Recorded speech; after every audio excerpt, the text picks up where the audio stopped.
Hey Gearheads, and welcome to GT Garage Talk, a discussion about all things automotive. I am your host Corey, and on this week's episode, we're going to be talking a little bit of history, a little bit of Mustang, a little bit of minivans. Would you have figured it from that intro?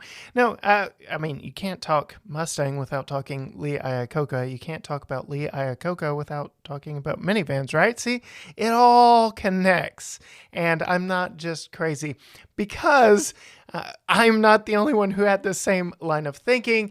This week's guest is Jimmy Dinsmore.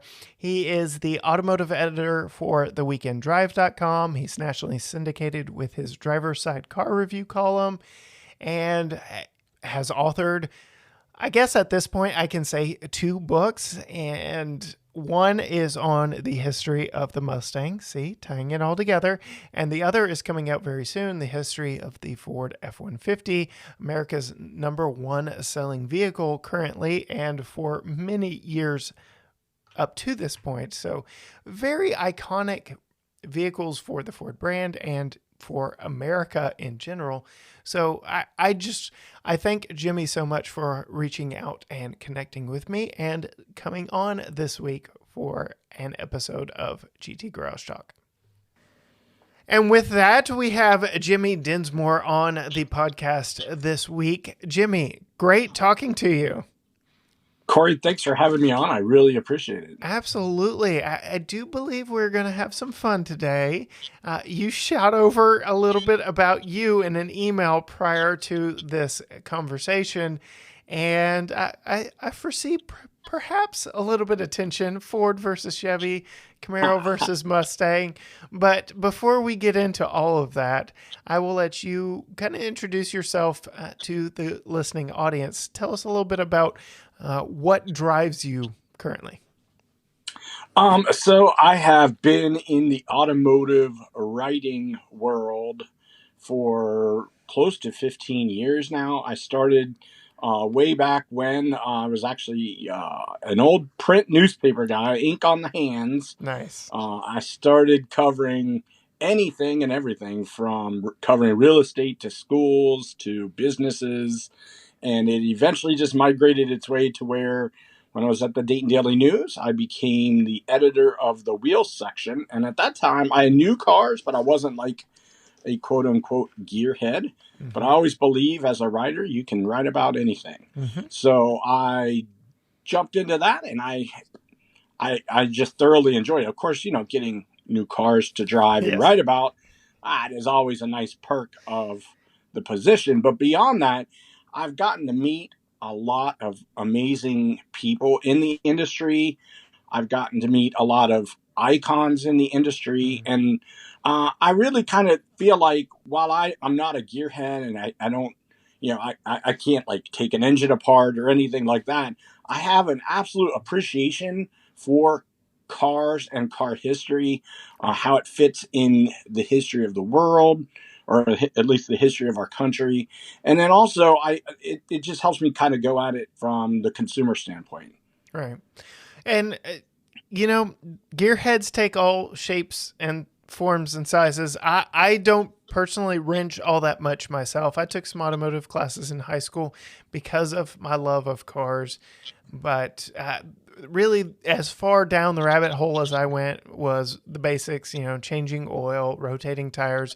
I did turn some brake rotors, so that was a fun day in automotive class. But yeah, just having the passion, the love, the knowledge, which I know you do just from running down your history and your 15 years in the business, it's just great to talk cars.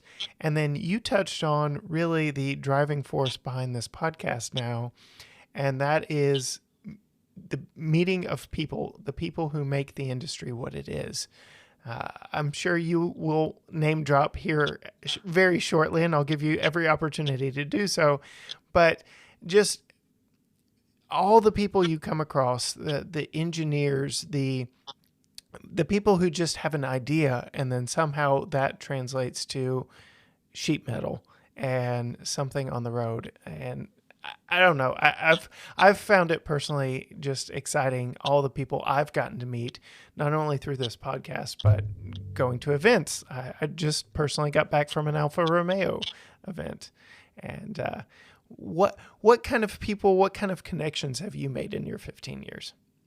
Well, backing up just a little bit, I always find it interesting, again, from the consumer standpoint, what drives people to want a certain vehicle or not want a Mm-hmm. certain vehicle. Like, you know, people who don't know anything about a car. Like, my mother in law thought it was the coolest thing ever on her new Buick that she got that it had a digital speedometer. Like, Yeah, she thought that that was the one of the future. coolest things ever. And I mean, I take things like that for granted because Right. every vehicle I get that they bring to me, they all have that.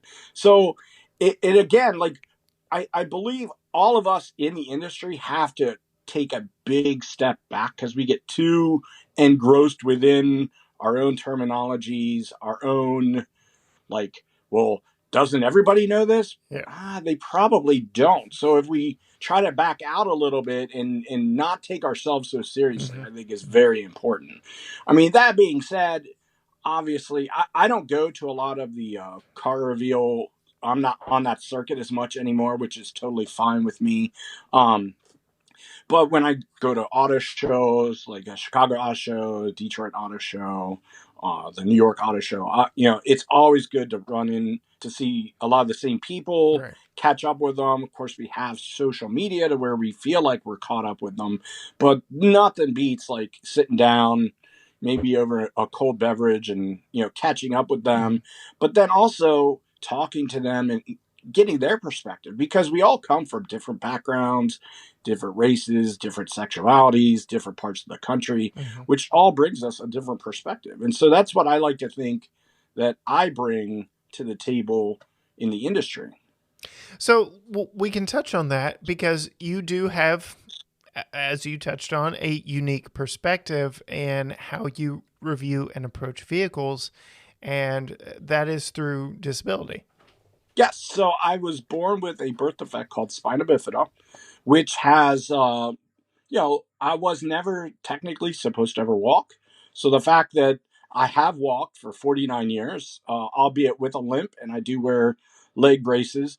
Uh, so when I go to the big events, the car shows and stuff, I take my mobility scooter with me and I scoot along the convention center floor. So you might see me flying by. Uh, but with that perspective in mind, people take for granted like very basic things, getting in and out of a vehicle. How easy is that? Can I put my mobility scooter in the trunk of that vehicle? Uh, for example, I'm probably one of the few automotive journalists that cannot physically drive a manual transmission. It's not that I'm opposed to them. I understand why a lot of people like them, but I physically cannot clutch with my left foot. So that takes me out of the running on driving like vehicles. For example, a hilarious story, Acura wanted me to review the brand new 2023 Integra. They ordered my fleet guy to bring it to me. Fleet guy didn't realize that that is only available as a manual Right. transmission. So they drive it all the way down from Detroit to my house in Cincinnati, Ohio, 4 hour drive. He throws me the key. I don't even think to check it until later, and I realize, oh, that's a manual transmission. Yep. So it sat in front of my house for a week and I never got to drive it because I just physically can't. And I know that might be unfathomable to some people where they think I'm not properly covering the industry. And to that, I completely brush that aside and dismiss that. That is the perspective that I bring to what I cover and what I write about. That plus I like to throw in a bunch of pop culture stuff because I'm a big pop culture nerd. So Hey, there's nothing wrong with that whatsoever. Yeah. So I I live, breathe, and die by the manual transmission. I would say if I were buying a performance vehicle, that would be like step number one in purchasing decisions. In fact, I had a 2012 Camaro SS, and that's what got me hook, line, and sinker. Was it was actually on the lot with the manual. You don't find them anymore. It is a dying breed, which probably plays more into your wheelhouse just because people are driving them less and less. Automatics are getting that much better. And shoot, I'm driving a 2022 Kia K5 with a spectacular automatic in that one that almost negates the idea of rowing your own.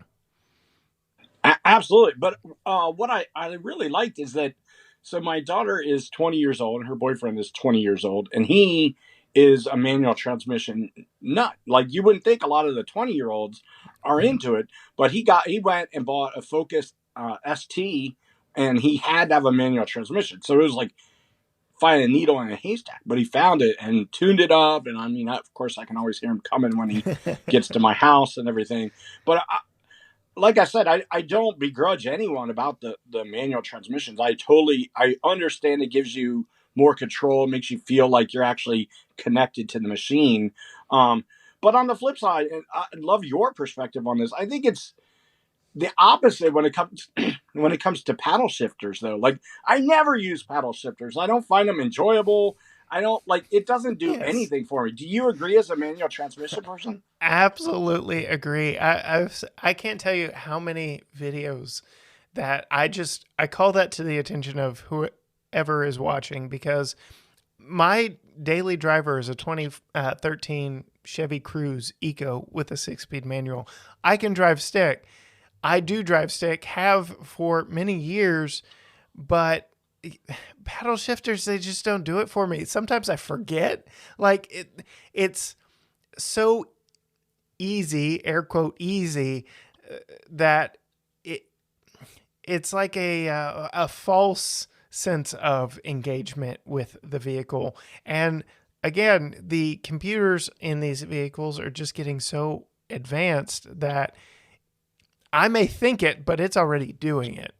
And Exactly. it has been truly impressive to me just how good automatics are getting, and just the level of, I don't want to say disconnect, because I've driven plenty of fun cars. Again, the K5 I'm driving is a fantastically fun car with an automatic. So I don't discredit, but if the option is there, I'm going to ask for it 9 times out of 10. I totally get that. I totally get it and respect it. So, Yeah. So that kind of leads into your perspective on being able to ingress, egress, and storage on board of your scooter, and definitely gives a perspective that most people, like you said, take for granted. What are some vehicles that have really stood out for you? well, it's weird because, the industry's overtaken with the crossovers, Yes. which a lot of those lack personality and lack excitement. But when it comes to like getting in and out of them, they actually, I mean, almost all of them like do it for me, like no Right. problem.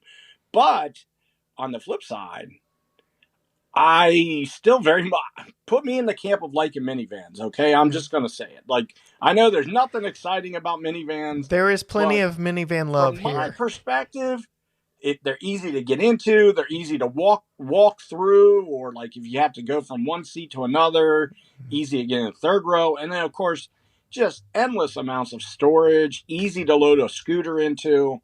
I personally think I would love to see a resurgence of the minivans come back, because a lot of these SUVs, they just don't. I mean, I understand they claim to be 7-passenger, but they just don't have the room. Like, I'm not putting 7 people in a lot of these things. Like, it's just not very practical, if you ask me. So, yes, absolutely. We recently tested a 2021 Chevy Tahoe, which got even bigger. Believe it or not, they keep making them bigger and bigger. And we also road tripped a 2021 Chrysler Pacifica from Texas to California and back. And I ran the numbers. There are 10 cubic feet more storage. There's more storage space in the Pacifica than the Tahoe. It gets better fuel economy than the Tahoe. My 4-year-old loved the sliding doors and could open, close, and climb in himself, could help us load luggage in the back.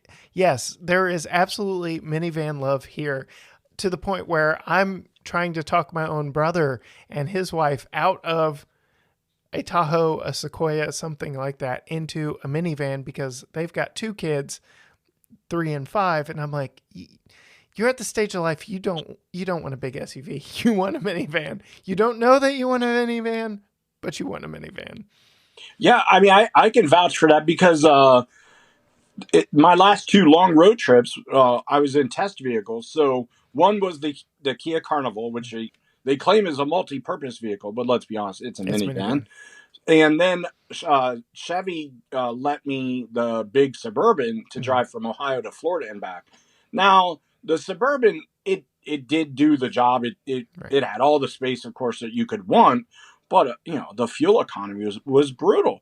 And then compared to, I didn't do like a comparison like what you did. I can't say one's bigger than the other. The Carnival and the Suburban felt just as big for all of our luggage. My scooter, we had a couple of dogs in there with us. Some 20-year-old daughter and her boyfriend, and I mean it had all the space we needed. So for me, if I had to pick one or the other, I'd probably go with the minivan, and better fuel economy, and it's less expensive as well. So And the features they're able to pack into these vans lately. Did you have the second row crazy ridiculous lounge seats in your Carnival tester? no, believe it or not, I think I was in a pre-production one. I Okay. wanted to have those, but I wasn't yet available because this was like all the way like early last year. So it had just launched when they lent that to me. So Yeah, we recently had the Toyota Sienna Platinum with their super long slide mid mhm. row captain's chairs with the ottomans and everything in there. And you're hard pressed to find a more luxurious road cruiser for actual adults than that. That will put any Tahoe to shame. That's And what I say. I'm glad we're on the same page yes, on this, yes, Corey. Like, let people say, hashtag save the manuals. Let's start the hashtag save the minivan. I agree with you. And I think we just found our episode title for There we the go. week. It is interesting to see the downward trend of it. I remember when Ford said they were done. I remember in high school speech class, kid you not, high school speech class, giving a speech on the Chevy Uplander, which was their last attempt at a minivan. And remembering my classmates going, because I had the brochure, because, gearhead and whatnot. And I had the brochure and they're like, that's a minivan? I was like, yep, sure is. And sure enough, they saw more pictures, different angles of it. And they're like, oh, okay. But Chevy's out of the game. Ford's out of the game. They're all leaning into SUVs. Really, now you've got Honda, Toyota, Kia, and Chrysler. And poor Chrysler, like that's one of their two vehicles left is their Pacifica, and Right. just they're in an interesting spot to say the They least. are. I agree. Yes. Okay. So yes, save the minivans. Absolutely on the same page there. What are some other vehicles that have been standouts to you recently? Okay. So, actually, I just finished writing the review of the new Nissan Z. Okay. So, this is going to be the opposite of the things I talk about that I like, but that I can forgive. So, obviously, getting in and out of that thing for anyone Mm-hmm. who's not like 20 or 25 with young knees and everything, is a challenge. It Right. sits low to the ground. You have to, you know, anybody like me, I'm 49. I got in and out of that every time I went, ah, but I could forgive it because it was so much fun to drive. It almost was like made me feel like I was in my 20s again. And like it, for me, I always want a car or a vehicle that's fun to drive. Like that as a consumer, that would be something I would want. Um, you mentioned you have that K5, and then I saw on your YouTube channel your review of the Forte GT. Well, I actually have that right out in my driveway Nice. right Nice. now, and I just before I jumped on here with you, I took it for a quick jaunt, and I was like, man, why don't people like more vehicles like this? Like that thing is, Exactly. you can't just look on the Monroney and say what's the horsepower. Oh, okay, because it overperforms its horsepower every time, and so vehicles like that, the the new Nissan Z, even the Mazda Miata, even though they kind of go against my rule of being easy to get in and out of, and then storing my scooter, I'm going to overlook those for the forsake of being fun and enjoyable to drive. So Yes, I absolutely agree. In fact, the videos that dropped this week were on the 2.0 version of the Toyota Supra that we had for a week.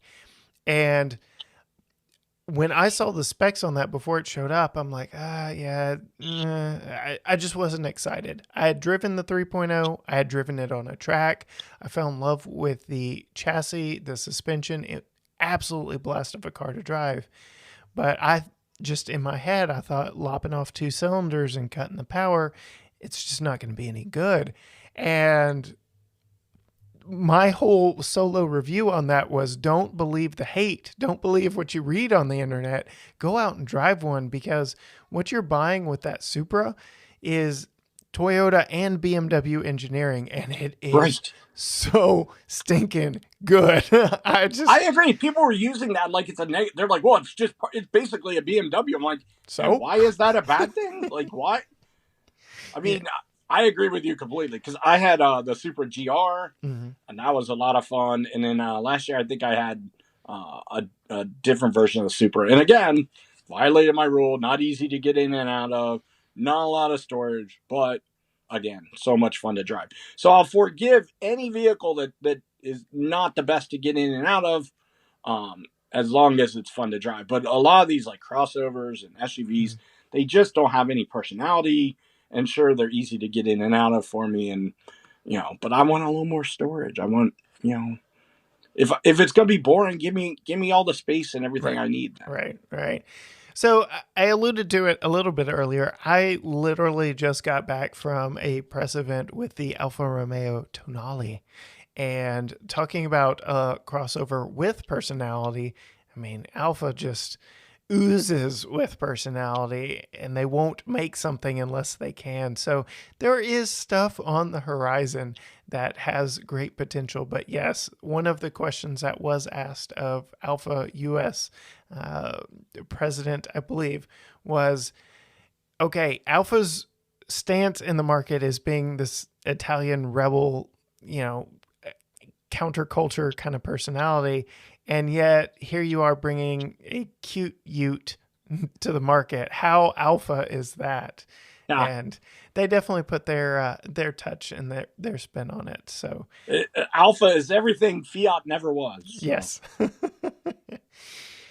So while we're talking about fun to drive, now we will get into perhaps the little bit of friction between you and I. You have quite the history when it comes to Mustang knowledge and Mustang culture. Can you speak to that a little bit? I certainly can. So I am the author of a book called Mustang by Design, available on Amazon, by the way. Yeah. Uh, this is the history of the Ford Mustang from the design studio standpoint. Even more, it's almost the biography of Gail Halderman, who is an unknown name outside the Mustang community. Gail, it was actually the designer of the Ford Mustang, the original. It was his sketch that became the iconic pony car. Lee Iacocca chose his drawing amongst all the ones that were competing, and his design became the Ford Mustang, and it propelled him to a 40-year career at Ford Motor Company when his last name wasn't Ford.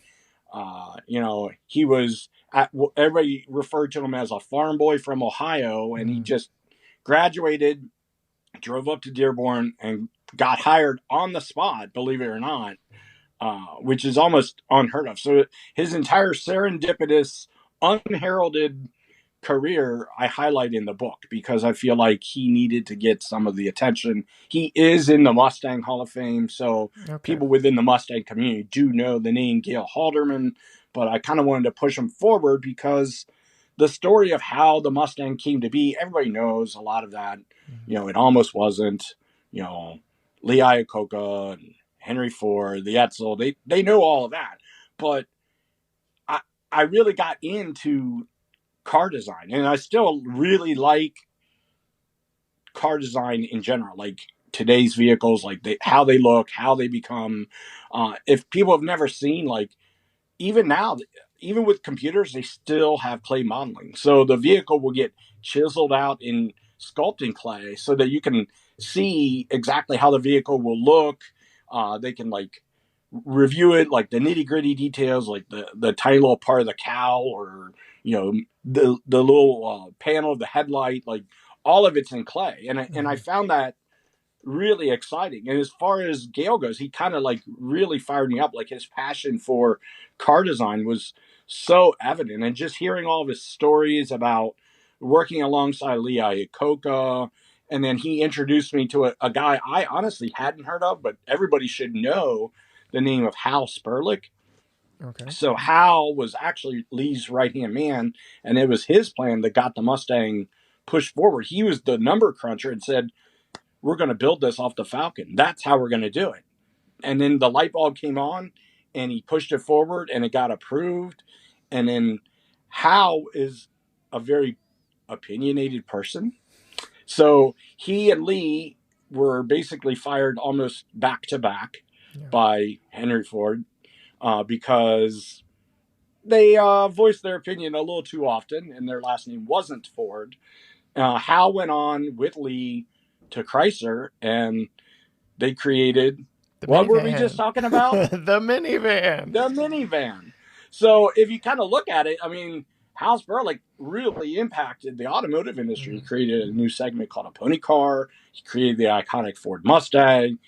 You can't call the Chrysler minivan iconic, but it certainly saved the Chrysler Corporation from going bankrupt. So just learning these stories and talking to these people, I mean, I didn't want to be a name dropper, but like, having gone to his house a couple times and like just absorbed his knowledge. And even though he's like in his late 80s now, he's still sharp as a whip. And I honestly think he could change some of these corporations that seem a little rudderless right now. Like he still has solid ideas on the industry. So that is very interesting. So, as a Chevy Camaro guy myself, through and through, those are names I absolutely did not know. Yes, I know Lee Iacocca and his story in the industry, but don't really dive that much into Ford and Mustang history, so to speak. I do know, this is the feather in my cap, that General Motors was working on what ended up becoming the Camaro for a whole lot longer.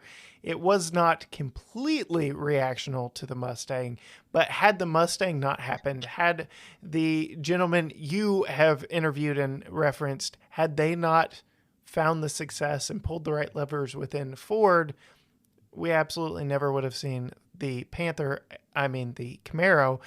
come to light. And so, yes, and then what became of that in the 60s, that's like the heyday for me. I think it's the heyday for everybody. Yeah. I mean, the 60s in the car industry is like the greatest time in automotive history, for sure. Yeah, and such big personalities too. So you already mentioned Huge. Lee Iacocca, but John DeLorean, for crying out loud, his story alone, the scandal, the drugs, the racing, just everything is just, what is going on? Well, even like I would just I interviewed Gale for hours and hours and hours, and we talked about like the GM rivalry. I was like, is that a real rivalry? He goes, oh yeah. He's like, GM had spies planted in Dearborn, and Ford had people spying on everything. Like they would try to see, well, what are they doing? They all had to be one up on each other. I don't know if you're aware, but Ford actually broke protocol, and they hired away two GM people, Bumke Knudsen and then Larry Shinoda. Okay. Who he came to work at Ford and created some really sweet Mustangs. And now he was a Camaro guy, a GM and everything, and he didn't get his promotion, so he jumped ship from there and came to Ford. Good leadership. I just recently saw a great interview or a story about Larry Shinoda as an Asian American. He was actually imprisoned in an internment camp because of his race and Mhm. everything, and still went on to an illustrious career in the automotive industry. So just like learning stories like this, and again, it's highlighted in the book. Mhm. And then Gail telling me just about this guy that just kept coming in being annoying in the early days, and you know who it ended up being?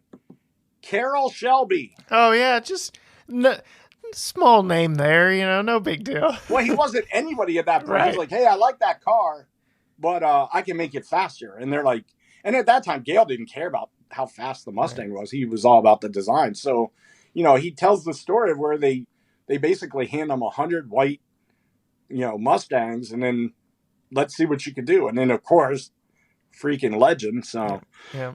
Yeah. And Texas boy, so exactly. love that story. But okay, so you touched a little bit on car design and talking about clay models and all of that. What are some brands, in your opinion, that are doing it right, and what are some that are maybe, as you said, rudderless, kind of flailing out there in the open waters?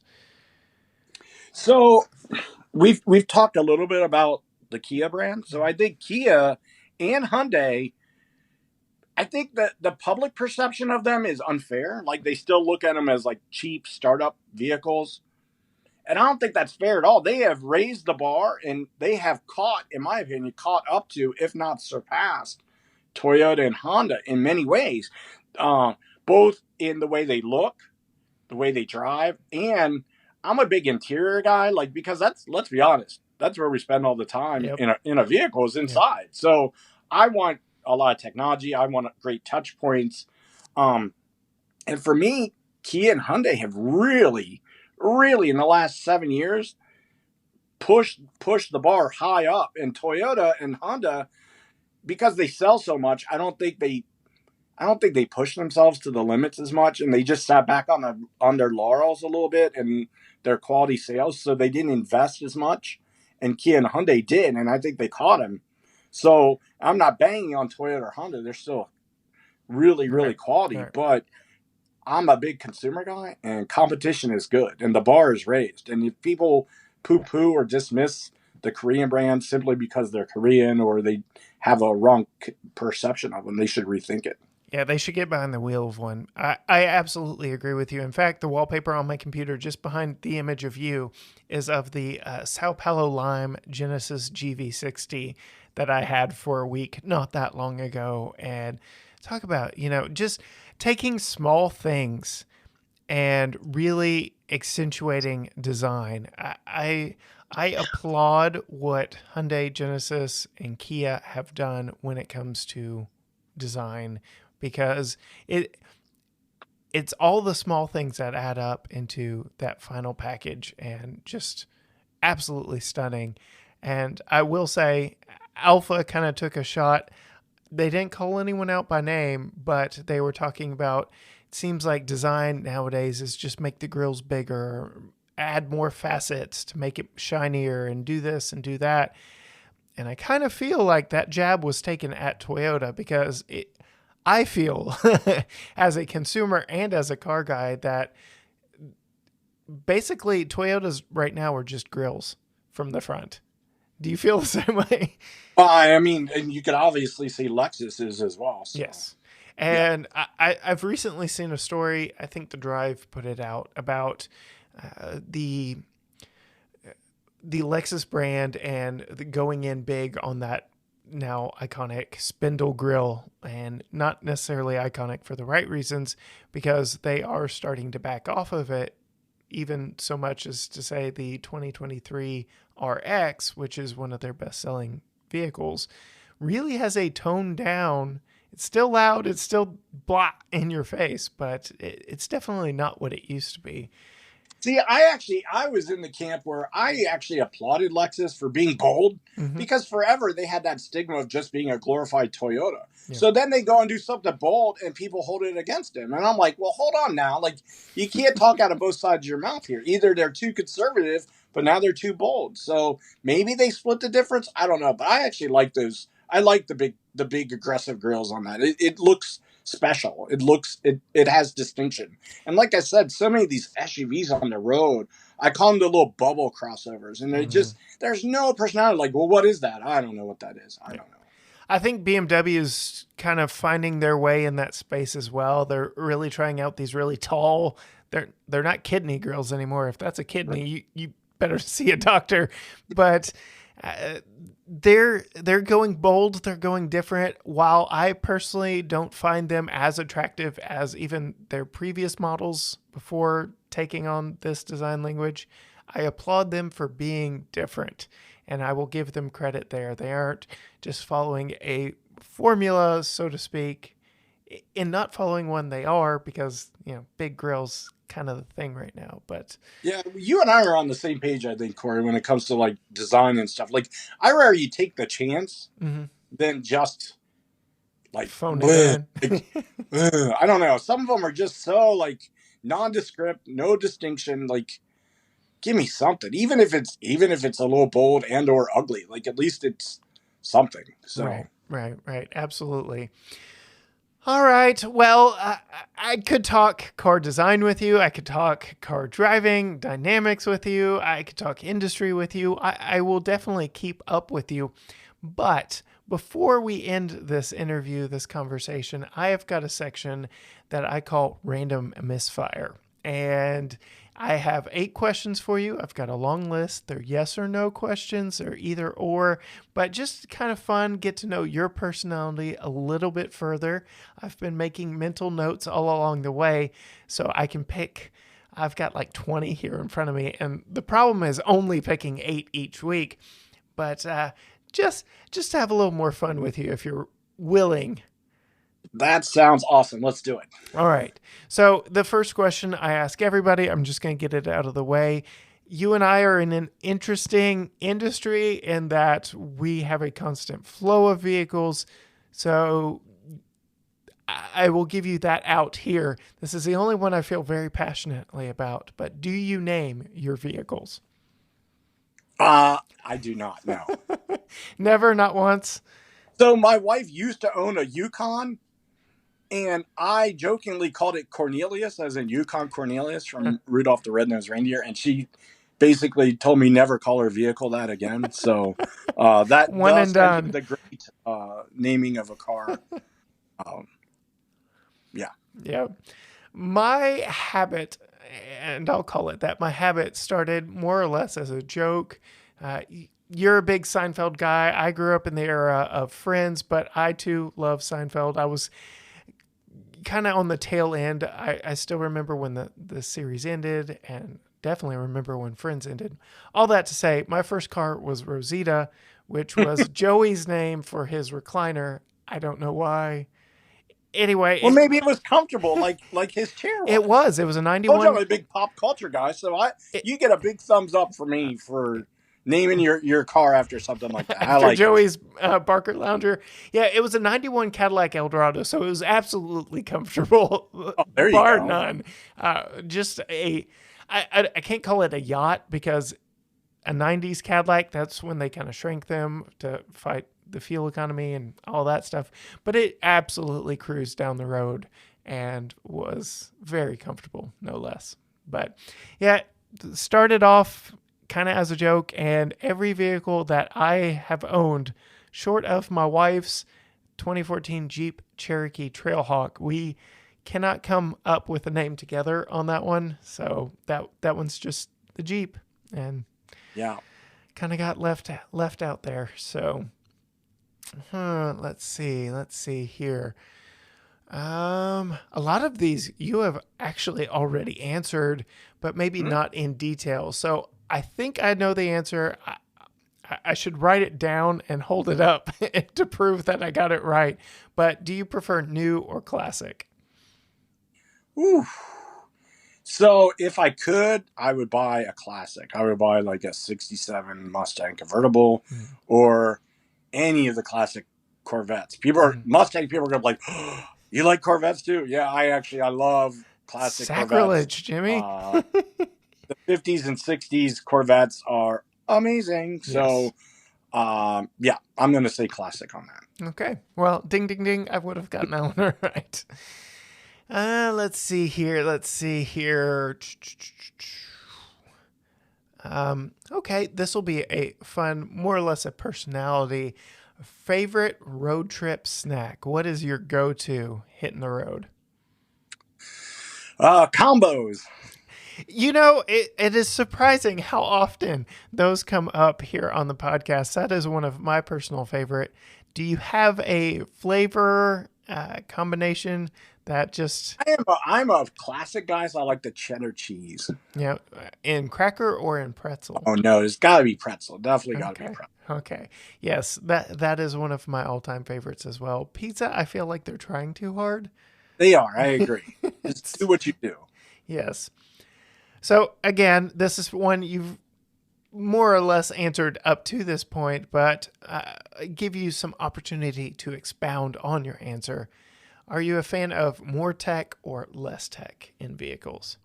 I want as much tech as possible.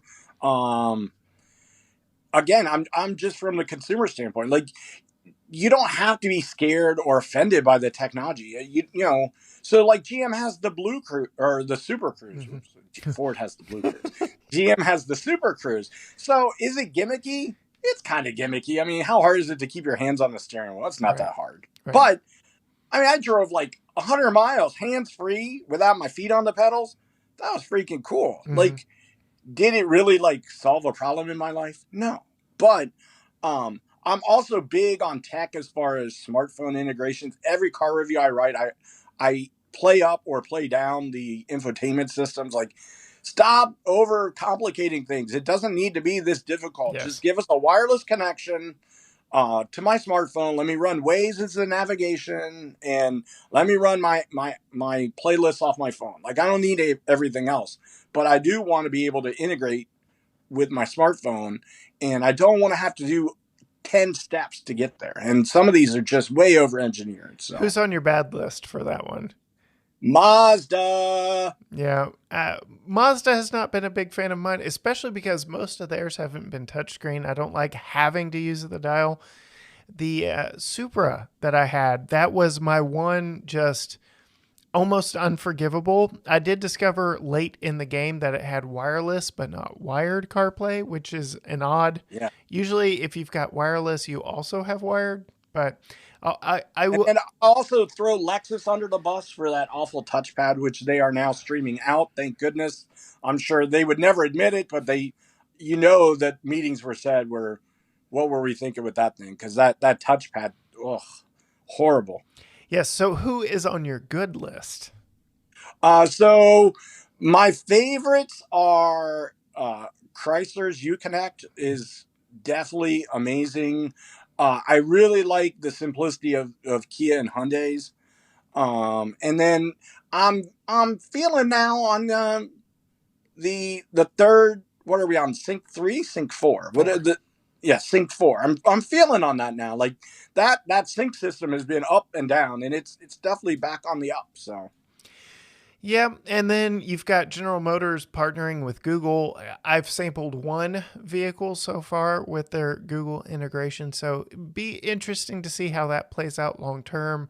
They just unveiled that Blazer EV, and the screens in that just look amazing. So very anxious there. Sounds like you're an Apple guy. Am I correct? I'm definitely an Apple guy. So, have you been keeping up with? This is getting way off of the random misfire, but they announced at WWDC the iOS 16 platform, which will come out this September, has the ability to take over all of the screen real estate in vehicles. And they've already got some manufacturers that are leaning into that, saying, yeah, we'll play along, we'll partner with.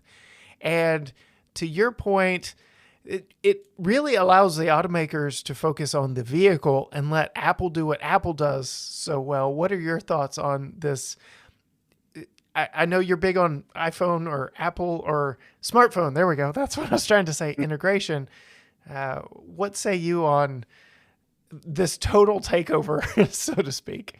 So the total takeover so I'm sure you've been in the new Wagoneer and the Grand Mhm, Wagoneer where mhm, they have multiple screens, one mhm. for a passenger, one's for the back. This is more my vision of where I see tech. Like, if I've got my playlist running on my phone as the driver of the vehicle, obviously that's going to take over. But if I, all of a sudden I'm in group text message hell and over and over and over and over, I'm getting bleeps trying to interrupt my playlist. I would like the passengers to be able to take over and like, I don't want to have to be, I don't want it to be totally driver centric. So Right.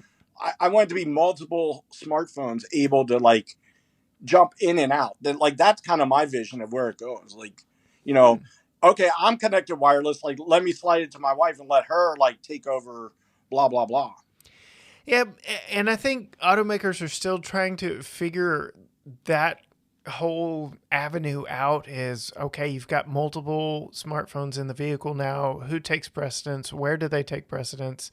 So I think allowing Apple a little more control in that arena, they, for the most part, I'm an Apple guy, so I will say this without abandon. They, for the most part, have it all figured out. I'm talking to you through my MacBook Pro. I've got my Apple Watch, my iPhone.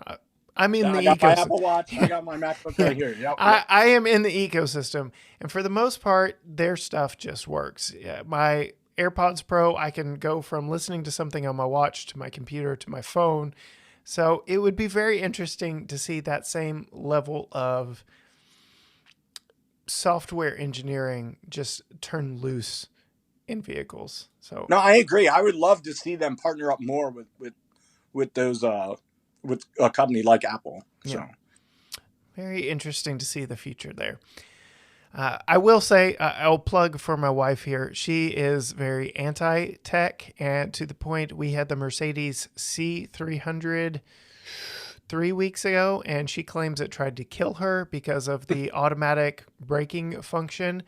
A vehicle was pulling out next to her in the turning lane, waiting for her to pass before pulling in behind her. But the Mercedes thought that this vehicle was going to pull out in front of her, went from 50 to 35, meaning this vehicle that was originally going to get behind her almost rear ends her. Was not a fun situation for her. So she is on the opposite end of the tech spectrum as me, which makes for a fun back and forth between she and I. yes. Let's see here. We have not touched on, have you done any off roading? I have been to like the Midwest Automotive Media Mm-hmm. Mm-hmm. Association, aka MAMA. Mama? I've been to their rallies, and I've done off roading on those courses. I was way several years ago. I got invited out to Pacific Northwest and got to take the new Tacoma at that time off roading. And so I don't proclaim to be an off-road expert, but I freaking love it. Like I love the rock climb features, Mm-hmm. like where you're like, oh my gosh, How is this every going to wheel do it? turning independently, like, and it just crawls, it almost walks Mm-hmm. down the side, and I just think that's so cool. Now, do we need these every day in our vehicles? No, we don't. But if you, hey, again, I'm a consumer guy. If that's what you want to drive as a daily, I say knock yourself out. So So that the actual question here, something fun off road or something fun on road? What is your oh, preference? I'm on road for sure. Okay. On road. Give me the C8 Corvette, and I'll be very happy. Like I'll take that. No. I am very much looking forward to my first long term test of one. I had a Rapid Blue convertible and said, I'll just keep this one. Like, you don't have to take it back. I will. I'm perfectly happy. I had that same color in a convertible. I don't. I'm in Ohio, so we're not on the same press fleet, but it must have been common in the press fleet. And oh my god, like the Corvette is always good, and I know some of the people don't like the mid-engine, but Mm-hmm. I'm sorry, it changed the dynamics to where I think it's better now. So Yep, yep, yep, yep. Uh, nice little segue there. So Corvette completely, in some people's minds, ditched its heritage, uh, going mid-engine, and the auto industry is leaning a certain direction as well. So, do you prefer internal combustion or EV? Um, I'm still ice, but I'm not one of these like obnoxious people about it. Like I'm a proponent of making sure people don't just dismiss Mhm. EVs. Like, oh well, you know, I don't want to have range anxiety. I'm like, well, have you driven one? Like, I mean, driving a Tesla is fun. Like Mhm. the torque, the launch is ridiculous. I mean, the Mustang Mach-E GT, ridiculous. Mhm. The new F-150 Lightning, ridiculous. Like so much fun. Are they perfect? No. And is the industry itself fooling itself? They think all these people are going to adapt early. They are not. You need to add 10 to 15 years to whatever your little, you know, proverbial deadline you've put on yourself. It's not going to happen. So the early adapters are enjoying it. And what I Mhm. tell people is don't dismiss it. I mean, range anxiety isn't a real thing. What is a real thing is long charge times. Like they need to, until we can get to the point where you go to a fill station and can just plug in, and in 5 minutes you're at 80% capacity and go. Um, we are not there now. I mean, here in Ohio, uh, there are plenty of charging stations, but it takes 45 minutes to an hour to get you quote unquote filled up. And until that changes, it's just not going to be widely accepted. So we are sort of kind of getting there. And again, I'll proclaim my love for the Hyundai Kia Genesis brand. Uh, Tested that theory out. We have an Electrify America station within driving distance of us. It's, I believe, an hour and a half away from us. So I was able to do a 300 plus mile road trip and really test out the 800-volt architecture on Hyundai Genesis Kia products and was just completely blown away with the fact that you could go from 10 to 80% in 18 minutes. And we went from 15 to 55 in 8 minutes, which Wow. that's all we needed to get home. And so we are getting dangerously close. And I think that is the barrier, not so much range, but being able to top off in a usable amount quickly. And yes, I absolutely see the fun. I see the benefit. I see the merit. But again, going back to the K5 I'm driving, I took it Tuesday north of Fort Worth and back and didn't have to worry about refueling or anything like that. Drove it around town, no problem. Took it today to Dallas and back. Like, we are just so much an internal combustion society right now that we're not quite there yet on.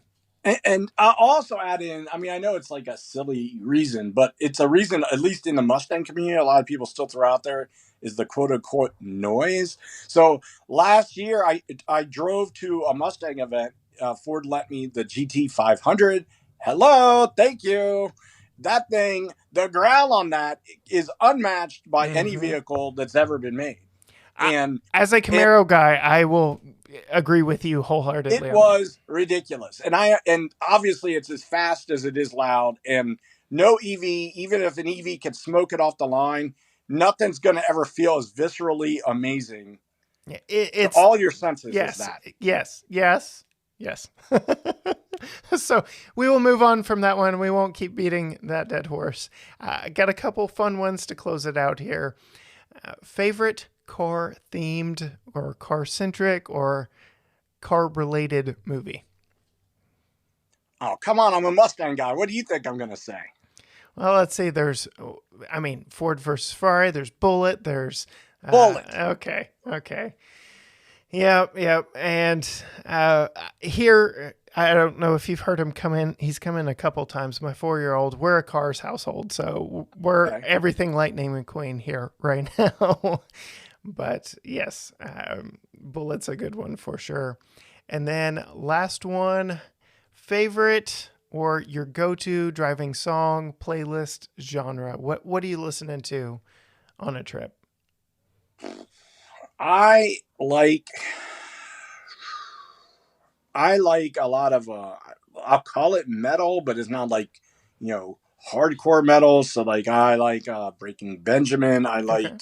like Disturbed. Okay. Uh, I mean, I was just at the '80s metal concert of Motley Crue and Def Leppard. So I mean, like that's kind of like my wheelhouse. Okay. But I'm not averse to like classic rock, and I just kind of stay away from a lot of pop. Like Yeah. today's pop and today's music is kind of like doesn't do it for me. Oh, now you're starting to sound grouchy, Jimmy. I know I'm almost 50, so I kind of hit that point where I'm like, today's music is fooey. Yes, yes. I don't want to incriminate myself. I'm still trying to pretend to be young, so we'll leave it at that. Well, if you've got time for it, I've got a couple more questions for you for my Patreon supporters behind the paywall, and we'll do that before I hang up with you. Okay. All right. And before we get to that, I will just allow you to kind of plug for our listeners exactly how to find you, where to keep up with all that you are doing. So I am the automotive editor for theweekenddrive.com. You can find all my car reviews, and sometimes I post new breaking news stories up on theweekenddrive.com. My nationally syndicated driver's side new car reviews run throughout the country in many websites, newspapers. So if you still get a newspaper delivered to you or delivered to your inbox now, you might actually see my articles in there as well. And then, of course, you got to check out Amazon for Mustang by Design, which is my book. And then coming out this fall, I've got another. I know I'm getting pigeonholed as a Ford guy, but the history of the Ford F-Series from 1948 to this current generation comes out this fall on CarTech Books, the same publisher as did Mustang by Design. So I'm really proud of that one. Well, that is absolutely awesome. I will put links to all of that down in the show notes for listeners who just want to swipe up and quickly get to all of that. Jimmy, thank you so much for coming on and just talking cars with me. It's what I love to do. It's why this podcast got started. So thank you so much. I appreciate your time, Corey. And with that, I believe we can wrap this episode up for the week. I am very thankful for Jimmy and his time, his knowledge, his insight, his connections. My goodness, the stories I feel he could tell and probably does tell in his book. No, I have not read it yet at this point, but we'll put it on the reading list for sure. And that is Mustang by Design. Again, I will put links down to that in the show notes, as well as other ways in which you can find him. All that made very simple for you. I thank Jimmy so much for coming. I thank you so much for listening. You know where to find everything we do, gtgaragetalk.com. You can find us Facebook, Instagram, TikTok, YouTube. Until next time, gearheads, bye.